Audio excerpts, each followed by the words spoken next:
Hello, good afternoon. എന്തൊക്കെയുണ്ട്? എല്ലാവർക്കും സുഖല്ലേ?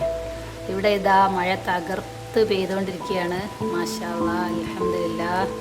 നിങ്ങൾക്ക് എല്ലാവർക്കും മഴയുണ്ടോ? ഇവിടെ ഇന്നലെ ഉച്ചയ്ക്ക് ശേഷം തുടങ്ങിയ മഴയാണ്. ഇന്ന് ഈ സമയം വരെ ഇവിടെ നമ്മളോടൊപ്പം ഉണ്ട്. മഴ വന്നു, കറണ്ട് പോയി. അത് പിന്നെ അങ്ങനെയാണല്ലോ പണ്ട് മുതലേ. രണ്ടുപേരും നാത്തൂന്മാരാണെന്ന് തോന്നുന്നു. ഒരാൾ വന്നാലും മറ്റേ ആൾ പോകും. അതൊക്കെ പോട്ടെ. ചെടികളും പൂക്കളും ഒക്കെ ഇതാ ആഞ്ഞടിച്ച് മഴയിൽ തളർന്നിരിക്കുകയാണ്. ആകാശം വീണ്ടും കറുത്തിരുണ്ട് വരുന്നുണ്ട്. നമ്മളിങ്ങനെ സന്തോഷിക്കുമ്പോഴും മഴ കാരണം ഉണ്ടാകുമല്ലേ? മഴയത്ത് വീടിനുള്ളിലേക്ക് വെള്ളം കയറുന്നവർ, വീട് ചോർന്നൊലിക്കുന്നവർ, മഴയത്ത് ജോലിയില്ലാത്തവർ, അങ്ങനെ എന്തായാലും ഓരോരോ കാലാവസ്ഥയിലും സങ്കടപ്പെടുന്നവരും സന്തോഷിക്കുന്നവരും ഒക്കെ ഉണ്ടാവും. എല്ലാവരും സന്തോഷമായിട്ടിരിക്കട്ടെ അല്ലേ?